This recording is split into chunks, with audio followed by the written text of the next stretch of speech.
Assalamualaikum warahmatullahi wabarakatuh.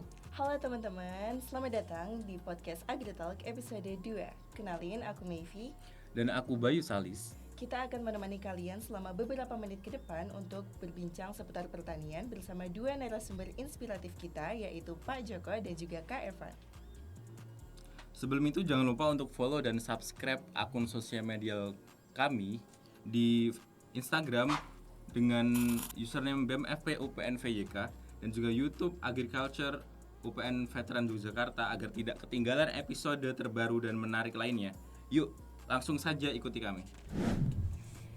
Di episode kedua ini, kita kedatangan tamu yang akan kita tanya-tanya dan gali informasi mengenai kisah dan pengalamannya di bidang pertanian. Beliau sudah berpengalaman dalam dunia pertanian. Dan sekarang beliau ini sedang mengembangkan konsep pertanian baru dengan nama Leisha. Siapa sebenarnya beliau dan apa itu sistem pertanian Leisha? Tanpa berlama-lama, langsung saja kita sambut Pak Joko dan Mas Evan. Keren.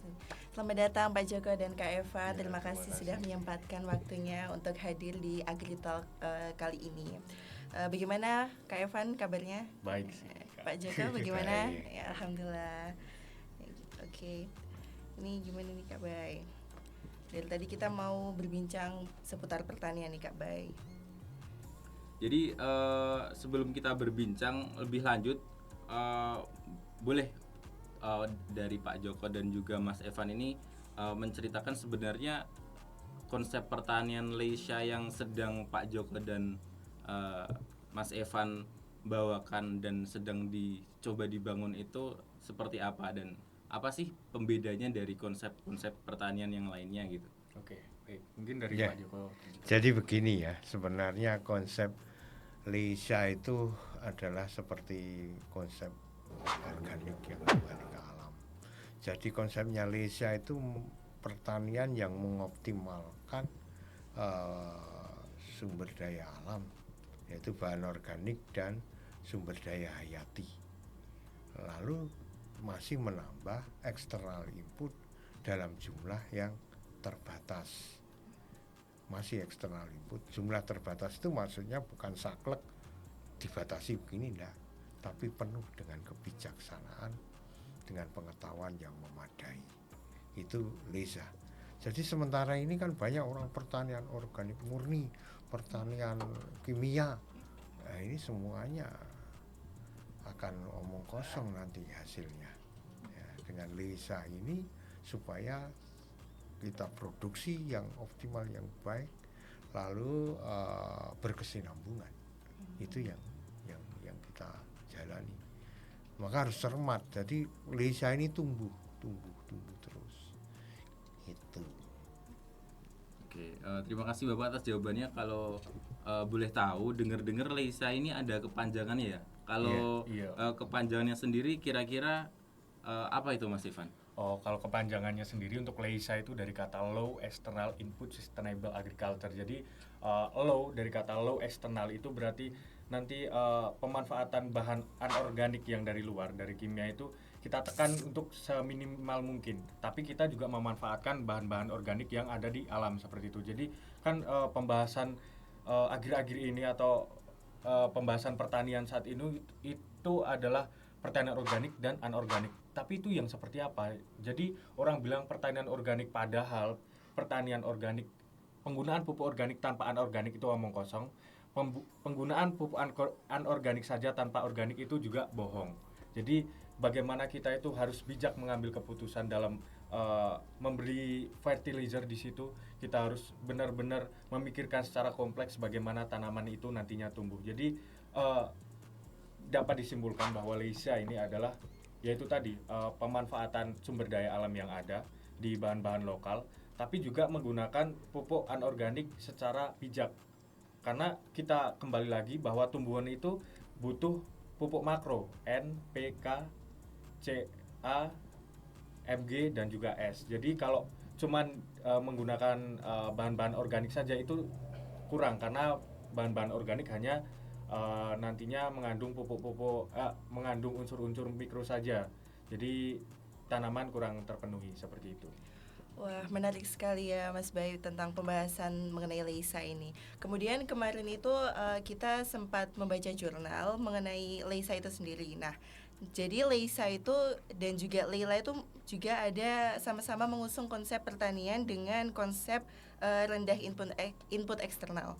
Nah, jadi itu sebenarnya apa sih Mas Evan dan juga Pak Joko yang membedakan antara keduanya, antara Leisa dan juga Leila ini Jadi sendiri? begini, antara bahan organik dengan anorganik itu berbeda.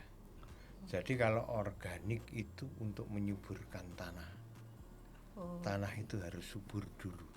Karena selama kita masih menggunakan pertanian menggunakan tanah, tanah itu harus subur secara fisikanya, secara biologinya, secara kimianya, harus dalam satu keseimbangan. Nah, anorganik itu hanya dari kimia. Nah, itu. Karena sekarang ini yang kita usahakan pertanian itu agrobisnis. Bibit-bibit juga menggunakan bibit-bibit unggul, di mana kandungan-kandungan unsur hara dari bahan organik itu terbatas.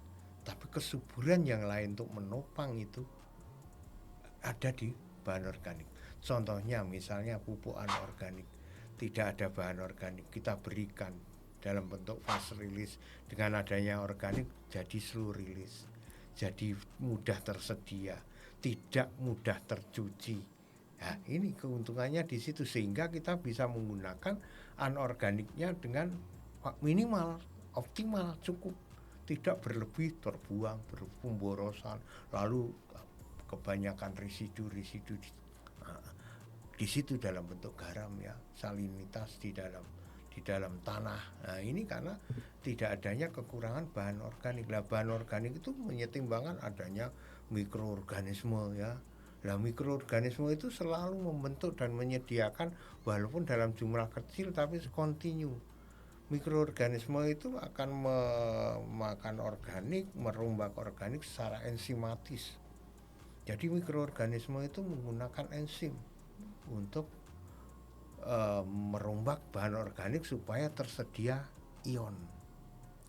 Ya. Nah, tanaman itu mana ada tanaman yang makan organik? Tidak ada. iya betul. Iya, tidak ada. Yang dimakan tanaman itu ion.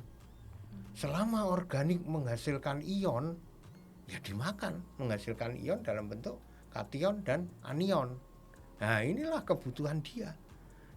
Unsur anorganik juga menyediakan dalam bentuk ion, kation dan anion. Nah, di dalam bahan organik kaya juga akan unsur-unsur mikro.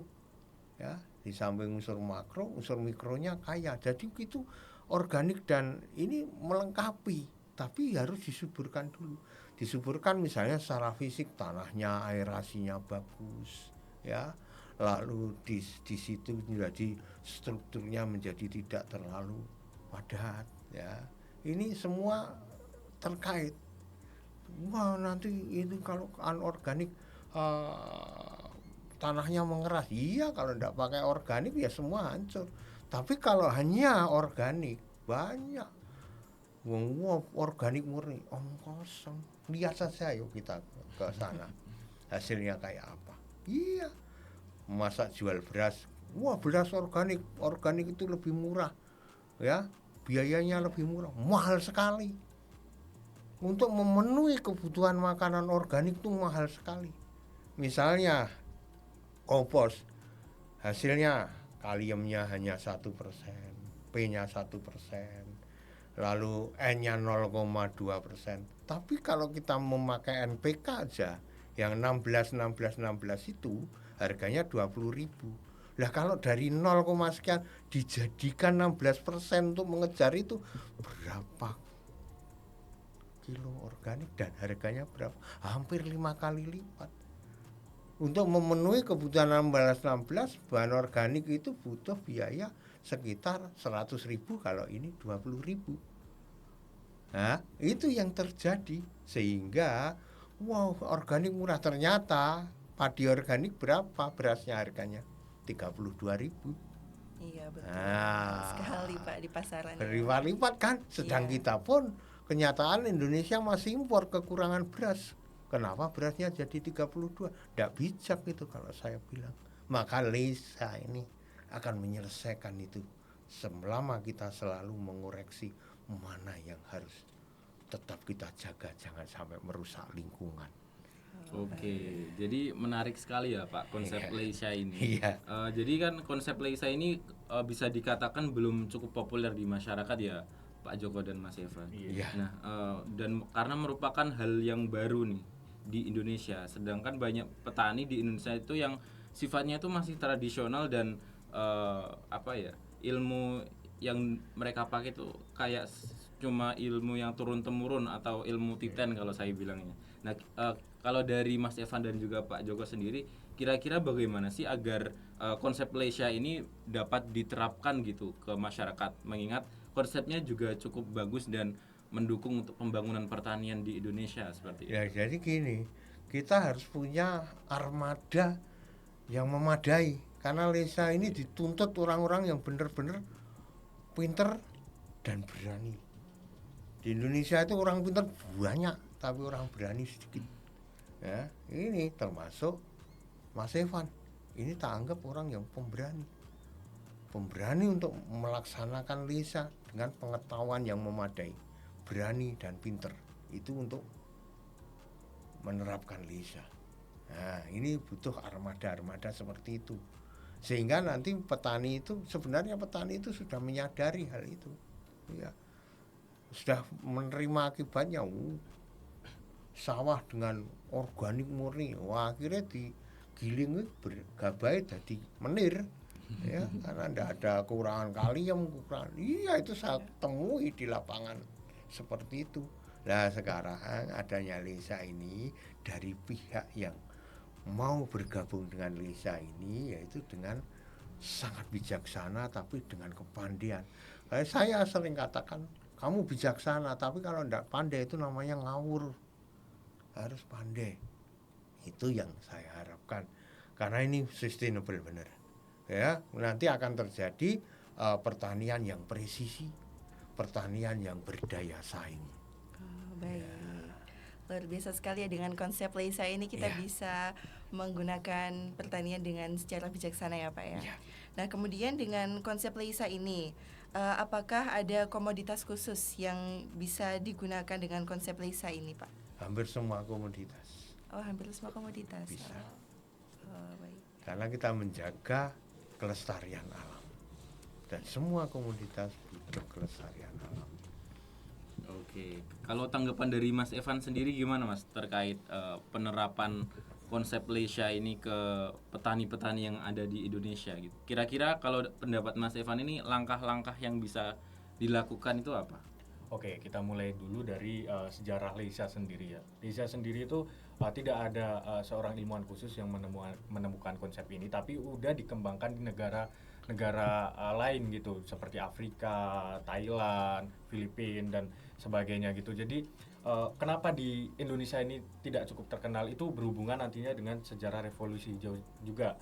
Waktu itu zaman Pak Harto kan, revolusi hijau itu menggunakan konsep HEIA. Jadi High External Input Sustainable Agriculture Agriculture. Jadi di situ penggunaan pupuk anorganik dari luar itu benar-benar besar-besaran, dan nyatanya dalam beberapa puluh tahun ke depan atau beberapa tahun ke depan nantinya malah tanah itu rusak, sedangkan tanah itu menurut Leisha sendiri itu merupakan media kehidupan, gak cuma media tanam. Jadi kehidupan banyak mikroorganisme, tanaman, bahkan manusia, hewan dan sebagainya itu dari tanah itu sendiri. Jadi konsep Leisha sendiri nantinya juga mengoptimalkan bagaimana media kehidupan tersebut seperti tanah itu benar-benar dioptimalkan seperti itu. Nah, kembali lagi, apa sih langkah jitu yang harus dilakukan agar Leisha ini berjalan di Indonesia? Ya tentunya yang pertama itu peningkatan SDM dulu. Mengingat taraf intelektual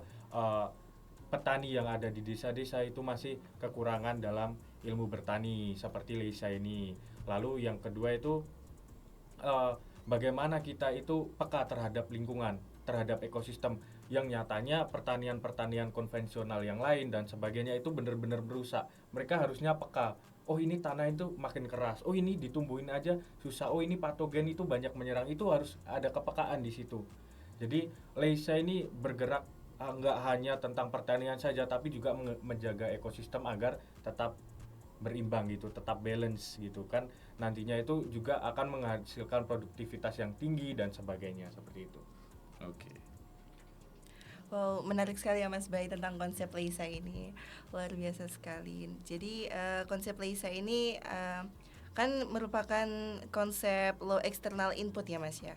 Nah, kemudian apakah di dalam penggunaannya atau penerapannya Leisa itu sendiri apakah menggunakan teknologi di dalamnya Mas? Ini sudah saya terapkan ya dalam kebun saya, yaitu kebun alpukat saya. Walaupun jumlahnya hanya 40 pohon, tapi itu saya tanam di atas bongkaran rumah. Hampir tanahnya nggak ada, Lahan marginal. lahan marginal. Kalau ditanya tekstur strukturnya tanahnya, namun nggak ada. Ya. Lalu saya tanam alpukat itu di situ. Bahkan saya buka di YouTube, belum ada yang mengalahkan pertumbuhan alpukat saya. Ya, saya terapkan dengan konsep Leisa. Ya. Jadi di situ umur 2 tahun lingkar batangnya sudah sekitar 30-40 cm. Udah gede-gede. Udah besar sekali tuh, Mas. Besar. Itu 2 tahun masih belum saya beri kesempatan untuk berbuah, walaupun berbunga, tapi mesti saya hilangkan. Boleh dilihat. Jadi bagaimana itu kita selimuti dengan daun, ya. Kita beri pupuk organik, maka pembuatan kompos pun untuk Leisa ini harus tahu persis arahnya, ya. Kita kadang membuat kompos ada yang begini, ada yang begitu, misalnya wah pakai difermentasi, pakai pupuk cair ya, difermentasi, wah dibuka drumnya baunya harum kayak tape. Itu sebenarnya bukan pupuk itu, Oh, itu malah bukan pupuk, Pak. wah alkohol Oh. dan asam cuka. Tes di laboratorium kalau ada alkohol dan asam cuka. Itu seperti itu. Untuk apa kita terjebak di situ? Bagaimana misalnya menerapkan EM4 tidak dengan cara seperti itu, langsung berikan di organik biar dia merombak secara fermentasi tapi di organik. Karena apa? Saya pernah ditekan untuk membuktikan, ayo buktikan siapa yang makan gula mikroba. Itu kan mikroba yang fermented. Itu gula diubah menjadi alkohol. Ya kan mesti dikasih molase. Nah, itu gula jadi alkohol. Ternyata yang sifatnya fermented itu kebanyakan adalah patogen. Ya. Oke, saya lanjut ya. Ya. Jadi apakah Leisa ini menerapkan teknologi? Jawabannya itu iya. Ya. Jadi teknologi itu tidak hanya melulu tentang penggunaan mekanisasi pertanian dengan teknologi traktor dan sebagainya, itu nggak melulu tentang teknologi itu, tapi dengan penggunaan agen pengendali hayati itu sudah termasuk teknologi. Jadi Leisa ini nantinya bergerak juga membuat teknologi itu sendiri. Jadi berinovasi bagaimana kita membuat teknologi, nggak hanya memakai teknologi-teknologi yang komersil dari kita beli ini beli itu enggak. Jadi bagaimana kita bikin, contohnya kemarin kita juga bikin silika, kalium silika itu nantinya disemprotkan kepada tanaman yang nantinya tanaman itu akan membentuk silika selulose lewat aliran difusi tanaman, terus nantinya membentuk epidermis yang kuat nantinya sehingga tanaman itu tidak mudah roboh, tidak mudah rebah seperti itu. Jadi teknologi tetap kita aplikasikan dengan pengetahuan yang kita tingkatkan terus. Jadi kita tuh nggak apa ya istilahnya ketinggalan nantinya, kita nggak kuno gini-gini aja tuh nggak. Tetap kita secara holistik kita memandang pertanian itu secara luas seperti itu. Oke, jadi sangat menarik ya. Leisa ini tidak hanya melulu tentang teknologi, tapi tujuannya adalah membuat teknologi itu sendiri. Betul. Jadi sebenarnya kami ingin tahu nih, Mas Evan dan juga Pak Joko, kira-kira di Indonesia ini selain dari yang sudah Pak Joko dan Mas Evan lakukan menerapkan Leisa, ada nggak sih komunitas-komunitas lain yang juga sudah menerapkan Leisa dan juga sudah berhasil di negara Indonesia ini? Belum. Oh belum. Jadi sejauh yang Bapak Joko dan Mas Evan tahu, ini adalah yang pertama ya Pak? Ya, Iya, tapi sejauh ini tapi ada yang mirip-mirip tapi jelas tidak jelas langkah apa itu Oh, ya. gitu. Konsep-konsepnya tidak jelas. Hanya pakai organik. Wah, ini dipadukan organik dan anorganik. Tapi tidak jelas konsep-konsepnya sampai ke besok ini dari pihak Evan saya beritahu ini elisitor. Ada keajaiban di alpukat saya. Alpukat 40 di tempat saya itu ada satu yang tidak pernah terserang hama dan penyakit.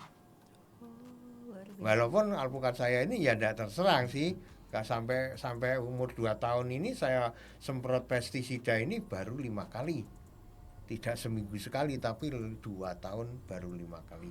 Tapi ada satu yang tak pernah dihinggapi, kalau dihinggapi mesti mati hamanya itu. Karena di situ ada elisitor. Elisitor ini suatu racun yang digunakan dia untuk memproteksi serangan dari hama penyakit. Nah besok bulan Desember ini Evan saya mau ketemukan dari BRIN. Saya sudah hubungi ke BRIN. Ya, saya minta untuk mengkoreksi, untuk meneliti elisitor yang ada di dalam alpukat saya. Karena itu kalau bisa, yang bisa memisahkan itu di BRIN alatnya. Oh. Ya. Nah, di luar negeri sudah menggunakan elisitor ini digunakan untuk memproteksi tanaman yang lain. Nanti larutan elisitor diambil dari suatu tanaman lalu diberikan kepada tanaman yang lain.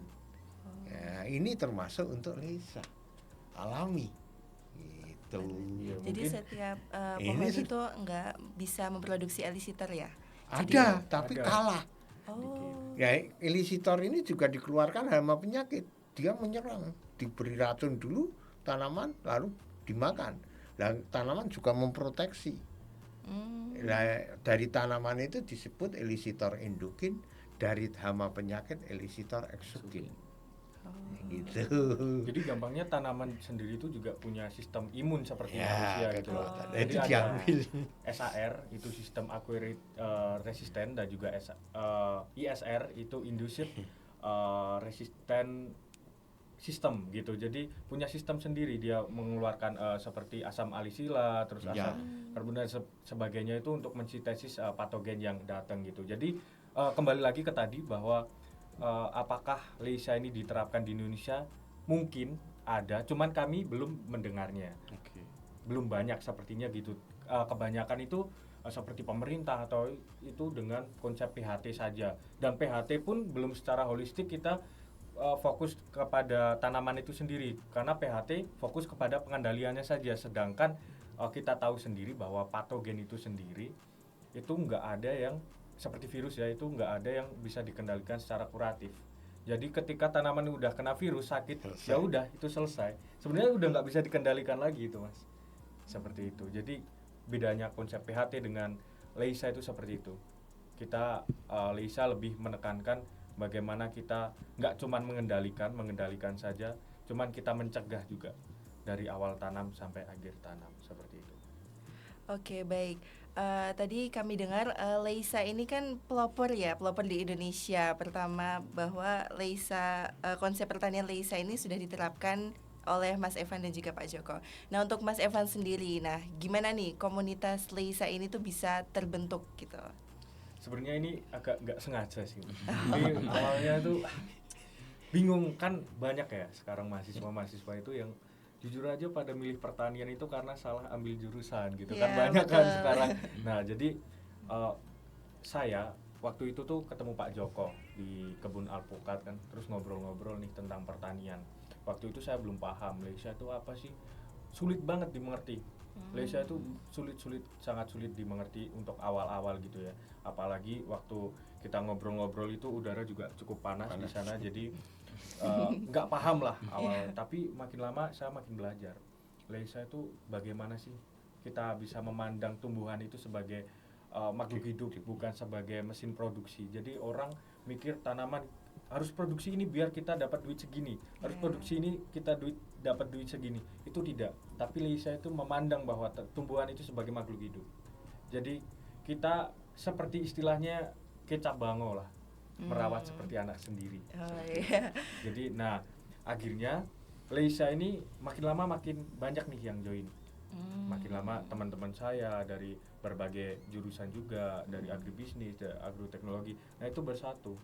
Kita diskusi dalam berbagai pemikiran di situ nantinya bagaimana kita mewujudkan pertanian yang sustainable itu tadi, yang berkelanjutan, dan kita juga mengkaji-kaji isu pertanian yang ada di Indonesia ini dari program pemerintah dan sebagainya. Jadi hal itu cukup menarik. Jadinya dari situ Leisa ini memiliki visi dan misi bersama, punya tujuan bersama nantinya.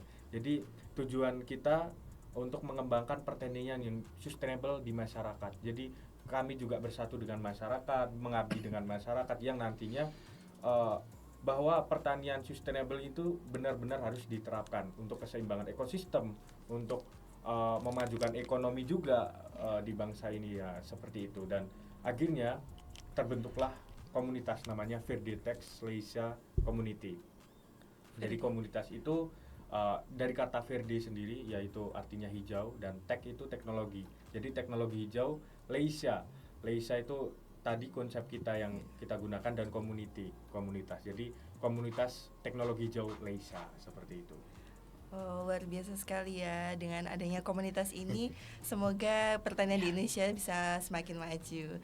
Kemudian selama pembentukan komunitas ini, apakah ada kendala ketika berjalannya komunitas ini, Mas? Untuk komunitas ini kendala sih enggak ya, cuman basecamp kita itu agak jauh. Oh, Kan dari UPN iya. sampai ke pucuk Pakem sana itu berapa? 11 kilo. Sangat-sangat jauh dan mesti hujan dan sebagainya. Iya. Cuman halangannya cuman di situ sih, enggak ada halangannya. Mungkin perdebatan dalam diskusi itu Nah, itu wajar ya, Mas? wajar. Ya. Jadi malah menciptakan pemikiran-pemikiran baru yang lebih baik sih. Ya. Jadi kalau untuk kendala belum ada. Mungkin mbaknya Pak Masnya mau jawab. Oke, beranjak sedikit dari konsep pertanian Leisa, kabarnya Pak Joki ini tadi sempat cerita bahwa sedang mengusahakan tanaman alpukat premium ya Pak. Mungkin bisa diceritakan sedikit kisah kenapa Pak Joko memilih kemudian menanam tanaman alpukat premium, dan awalnya gimana sih Pak, kok bisa Bapak menanam di lahan apa tadi Pak? Marginal. Lahan marginal seperti itu. Jadi begini ya, jadi sementara ini carilah hari ini, yuk kita bareng-bareng cari alpukat yang rasanya enak. Susah Pak itu Susah dapatnya. kan? Iya. Susah kan? Dan itu saya nanam alpukat tuh hanya berangan-angan bagaimana alpukat itu enak dimakan. Ya, alpukat itu enak dimakan. Satu, saya tentukan dari varietasnya. Dua, ditentukan dari perawatannya. Itu supaya enak dimakan. Nah, yang varietas juara nasional Indonesia 2018 itu adalah alpukat Miki, rasa yang paling enak di Indonesia. Juaranya adalah alpukat Miki varietas. Dan itu saya tanam dengan syarat yang ditentukan oleh alpukat. Syarat pertama adalah MDPL-nya di bawah 200. Itu saya tanam di MDPL 86. Ya, itu Miki. Dan setelah itu alpukat itu masak enak dimakan kalau dia sudah umur 7 bulan baru dipetik dari bunga mekar. Kurang dari itu susah. Makanya alpukat saya pun harus kita bikin pendek 2 meter supaya bisa terkontrol. Bunga yang mekar bulan ini kasih pita merah. Untuk apa itu Pak? Nah, 7 bulan berikutnya. Nanti sekarang bulan apa? November, Desember, Januari, Februari, Maret, April, Mei, Juni. Bulan Juni silahkan petik di alpukat saya yang menggunakan pita merah. Pasti nanti akan enak. Kalau kamu melanggar petik warna yang lain, ya risiko Anda tidak akan enak. Nah, itulah bahkan yang sudah menerapkan konsep itu pembelinya inden, harganya mahal. Per kilonya ngambilnya 75.000 pun petik di lahan sendiri inden. Itu di Lampung terjadi seperti itu. Kenapa peluang itu tidak kita ambil? Karena tidak mudah, Iya, ya kan? betul, iya. Ya, tantangan. Iya. Nah, kalau Anda sebagai sarjana pertanian, inilah peluang. Kalau hanya alpukat dibiarkan ke atas tinggi 8 meter, 9 meter lalu ditebaske, wah pentul sengget kuabah, dua ke siji dijual. Udah. Itu bagaimana mungkin rasanya enak. Wah, kalau saya detail cerita alpukat tentang bagaimana gula alpukat, beda. Alpukat itu tanaman yang sangat berbeda dengan buah yang lain. Baik dari kandungan gulanya juga lain, dari sistem bunganya juga lain. Hanya alpukat yang bunganya berbunga 2 kali. Sekarang bunga mekar, alpukat bunga komplit, sekarang bunga mekar yang aktif jantan. Nanti betinanya belum minggup lagi, besok mekar lagi yang aktif betina, jantannya sudah enggak minggup. Nah, itu ada hal-hal yang harus diatasi tentang bunga alpukat, ada unik alpukat. Lalu gulanya, kalau semua buah-buah buah-buah itu gulanya C6, glukosa, fruktose, laktose, gulanya C6, H12O6. Alpukat lain sendiri. Kalau Alpukat itu apa? gulanya C7. Oh, Gulanya namanya monoheptulose. Ya, nah, lalu setelah mulai diubah menjadi ATP untuk energi alpukat, gulanya lain. Versi itu C7 H16O7. Kalau tadinya itu C7 H12O7, ini C7 H16O7. Versi itu berubah, tidak ada rasa manis. Makanya alpukat itu, kalau bilang alpukat manis, tidak ada. Ya mengerodo-rodo, karena ada kandungan C6-nya sekitar hanya 20%. Gitu. Maka alpukat yang rasanya enak, yang kualitasnya yang terbagus adalah gurih. iya, betul. Ya gitulah. Nah, kalau cerita alpukat banyak ini. Nah, kemudian untuk Evan nih, selain ada beberapa teman Evan juga nih yang tergabung dalam komunitas ini. Nah, semangat apa sih yang membuat Evan itu untuk bisa berada sejauh ini untuk sampai membentuk komunitas di Leisa ini juga? Oke, jadi cerita nih sejarah bagaimana kok bisa semangat ya. Iya. Jadi saya itu lahir dari petani. Jadi banyak keluarga, tetangga-tetangga dan masyarakat saya di desa di daerah Temanggung itu petani. Jadi melihat mereka itu banyak yang terserang patogen ketika menanam suatu tanaman, banyak yang terserang hama. Mereka itu tidak tahu bagaimana cara mengendalikannya. Jadi mereka ya pakai metode konvensional aja, seperti turun temurun yang dikatakan Mas Bayu tadi. Jadi mereka kadang bisa aja diakalin oleh sales-sales seperti itu. Jadi melihat kesedihan mereka ketika mereka punya anak, terus merawat anaknya sampai dewasa, mengkuliahkan dan sebagainya, tapi hasil produktivitas dari pertanian sendiri itu rendah, rasanya hati itu sedih. Nah, dari kesedihan itu, gimana sih cara saya itu untuk mengabdi kepada masyarakat? Cara saya itu punya inisiatif mengembangkan intelektual saya untuk berguna bagi masyarakat. Itu dengan apa ya?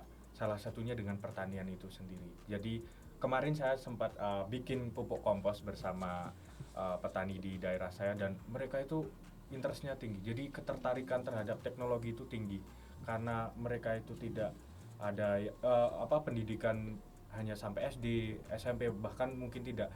Sekolah itu jarang mendapatkan ilmu biologi seperti kita gitu loh. Nah, ketika kita bikin kompos itu sangat suka banget. Wah, ini pupuk ini gini ya. Jadinya mereka semakin lama makin tertarik lagi nih. Nah, ketika saya itu dengar kesenangan dari mereka, saya menjadi lebih semangat lagi. Gimana saya ingin mengembangkan lagi teknologi-teknologi ini yang bisa diterapkan ke masyarakat, karena nyatanya pemerintah sendiri nggak menentu mereka peduli dengan petani. Yang katanya bantuan pupuk dan sebagainya, nyatanya juga nggak merata seperti itu. Iya, betul. Luar biasa sekali. Oke, kemudian saya pengen tanya nih, Kira-kira untuk komunitas Leisha sendiri untuk sampai saat ini sudah melakukan apa saja ya Mas Evan dan Pak Joko? Karena kalau kami lihat-lihat ini adalah sebuah komunitas yang bisa dibilang semangatnya itu bagus gitu. Ya saya lahirnya aja baru kemarin. Kita baru bentar sih, cuman kegiatan untuk saat Sebelumnya ini sudah ini, ada. Ya gitu. sementara ini tuh di lahan UII. Jadi di lahan Oke. UII itu ada tanah wakaf. Tanah wakaf itu belum dimanfaatkan lah di daerah mana, Sempol ya Pak? Cepet Di daerah Cepit, Cepit, Pakem. di Pakem sana. Nah itu dimanfaatkanlah buat pengabdian masyarakat. Jadi di situ dijadikan lahan edukatif yang nantinya itu masyarakat juga bisa menggunakannya dan juga bisa belajar di situ bagaimana penanaman yang baik, bagaimana kita itu bisa mengembangkan nantinya tanaman ini menjadi agribisnis yang bagus. Bagus. Jadi pengolahan, kan kita ini untuk awal-awal edamame dulu. Edamame ini nanti di pengolahan pasca panen itu diinovasikan menjadi apa gitu, nanti bisa dipasarkan dengan harga yang lebih tinggi. Nggak cuman kita menjual hasil Edamame. panen saja, hasil edamame saja atau sebagainya, tapi juga produk-produk olahan, makanan atau mungkin minuman seperti itu. Jadi kita bergerak di situ, ikut terjun di lapangan, mengawasi jalannya pertanian juga, terus kita mengkaji ilmu-ilmu pertanian yang mungkin bisa diterapkan di lapangan, dan kita cocokkan apakah benar jurnal-jurnal ini bisa diterapkan betul di lapangan dengan suhu segini. Ini pokoknya penelitian di situ juga banyak lah. Dan juga kita rencana memang didesak untuk membuat jurnal. Jadi kemungkinan kedepannya kita juga akan belajar membuat jurnal nih dari penelitian yang kita lakukan seperti itu. Dan di sana ada yang memberi pelatihan jurnal. Karena kenapa luar biasa ya, dari persahabatan kita dengan UII ya, ini peluang dan semua yang membiayai adalah UII. Bahkan teman-teman dari mahasiswa juga diperhatikan lah, tidak hanya sudah dia memperoleh ilmu ya, masih diperhatikan dari pihak UII ya. Awalnya UII itu dari pihak Badan Wakaf menemui saya untuk pengembangan pertanian gitu. Lah saya ini wis tua. ya anak-anak ini yang lebih canggih, saya ndemo iki angel, ndemo ini rekoso. Ya dialah yang harus berkecimpung di situ. Dan ternyata saya direspon dengan semangat yang luar biasa. Sekarang mau nanam ini sudah saya hanya tinggal dilapori, oh ya benar gitu aja. Ternyata luar biasa respon dari rekan-rekan Anda. Iya, kesempatan bagi CS. generasi muda. Itu. Kemudian untuk nanti kedepannya Pak, rencana Leisa ini mau diapakan nantinya? Oh gini, jadi Leisa ini juga itu tadi juga berproduksi kompos yang kayak apa ya, sehingga membuat kompos ini kenapa sih kok godong lalu suket itu jadi hancur ya, karena semua mikroba perumbak itu bisa menghancurkan itu, apa dikrikiti, apa dimakan, suket tidak, dia mengeluarkan enzim yang memproses ya, makanya disebut itu katalis ya. Dari enzim itu misalnya akan merombak, ini susunannya semua organik ada lemak, dia akan mengeluarkan lipase. Ada gula amilase, terombak itu nanti. Dan lahirlah ion-ion itu tadi, unsur-unsur ini yang bisa dimanfaatkan bagi tanaman. Tapi kalau itu dijadikan satu bagi tanaman untuk kehidupan tanaman, pertanian organik, ini kurang mencukupi, kecuali pertanian organik itu bisa dilakukan kalau tanah sudah mengandung lebih dari 5% organik. 5% organik itu ya per hektar sudah mencapai 2 juta kilo. Berarti 2.000 ton. Ton. Banyak sekali. Ya, orang bisa ngenteni 50 tahun. Oh, Orang 50 tahun, Pak. mangan itu gitu. Oke. Nah, ini makanya dari pihak Lesa ini juga meneliti bagaimana tanah itu kandungan 1%. Nanti orang pertanian aja nggak ngerti. Tanahan yang ngomong, wah ini kurang dari 2%. 2% itu gimana? Artinya apa? Ya, Lesa, anak-anak Lesa sudah tahu 2% itu artinya dalam 1 meter persegi 4 kilogram bahan organik. Dalam kandungan lengasnya, kandungan airnya 26%. Ya, itu baru 2%. Kemarin percobaan sebelum membentuk Lesa sudah tanam terong pakai organik murni. Ya terong bisa. Hasilnya luar biasa. Saya dikasih 4%. Ya, di dalam tanah itu 4%. Hasilnya panjang-panjang, produksinya lama. Ini dikasihkan dosen-dosennya ini tanya. Iya. Oke, mungkin saya lanjut Gitu. ya. Jadi nanti Leisa ini dibawa kemana? Jadi untuk anggota-anggotanya sendiri nanti menciptakan agripreneur yang benar-benar kompeten. Jadi kan nantinya anggota-anggota ini setelah lulus kuliah itu mereka punya inovasi sendiri, gimana berbisnis di bidang pertanian ini, dan juga mereka dapat mengabdi masyarakat, merangkul mereka agar meningkatkan ekonomi dari masyarakat itu sendiri. Terus kita nantinya Leisa ini juga membesarkan namanya dulu agar banyak member juga yang gabung. Nanti kita lakukan pelatihan juga. Nah, setelah mereka paham juga akan gimana pentingnya Leisa ini, kita juga akan melatih para petani itu sendiri. Jadi di sisi satu pengabdian masyarakat, di sisi satu lagi juga membentuk petani-petani yang kompeten dari Leisa ini. Jadi biar nggak kita itu belajar melulu di kampus doang. Jadi di luar, di lapangan itu juga kita kompeten, langsung menerapkan materi-materi tersebut di lapangan seperti itu. Luar biasa sekali. Dengan visi misi yang mulia ini akan menciptakan pertanian yang presisi dan juga mandiri begitu ya. Dan sehat. Oh iya, luar biasa. Oke, Pak Joko dan Mas Evan, mungkin ini pertanyaan yang terakhir. Kira-kira kalau dari Pak Joko dan juga Mas Evan ini apa sih harapan dan juga cita-citanya untuk Leisa dan pertanian Indonesia di masa depan seperti itu? Jadi gini, kalau di dalam Lesa ini, saya ini karena ini rintisan baru berjalan ya. Yang saya harapkan hanya juga pendek. Apa yang sekarang tingkatkan pengetahuan, dalami Lesa secara detail supaya Lesa betul-betul menunjukkan hasil yang baik. Nah, otomatis hasil yang baik itu akan segera direspon dari luar, dari diri sendiri dulu. Begitu harapan saya.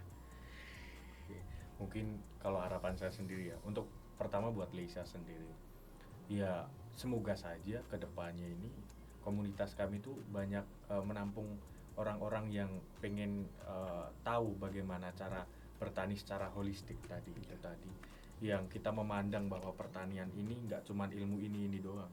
Jadi ada asiknya juga, ada pusingnya juga. Jadi harapan saya Leisa ini diterapkan di berbagai kalangan, entah masyarakat bawah, entah industri, entah pemerintahan juga yang sedang melakukan program-programnya. Jadi karena Leisa ini nantinya mengatasi solusi-solusi dari masalah-masalah yang terjadi di lapangan seperti itu. Nah, yang kedua harapan saya untuk pertanian yang ada di Indonesia ini, ya semoga program-program yang dilakukan pemerintah tentunya ini terkhusus ya, itu menerapkan benar-benar pertanian yang presisi, yang benar-benar tidak hanya cuman merusak ekosistem, dan meningkatlah ekonomi pertanian yang ada di Indonesia ini. Karena mengingat berapa sih persentase masyarakat jadi petani di Indonesia ini sangat-sangat besar, mungkin hampir di atas 70%.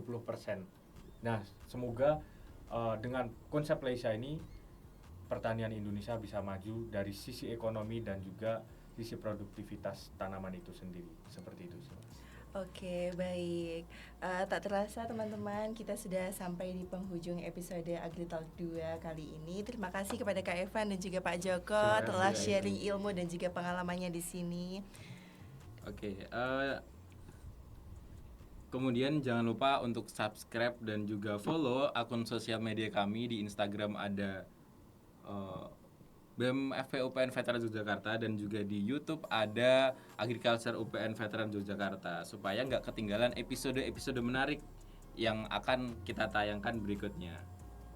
Terima kasih sudah mendengarkan podcast kita kali ini. Sampai jumpa di episode berikutnya dan see you.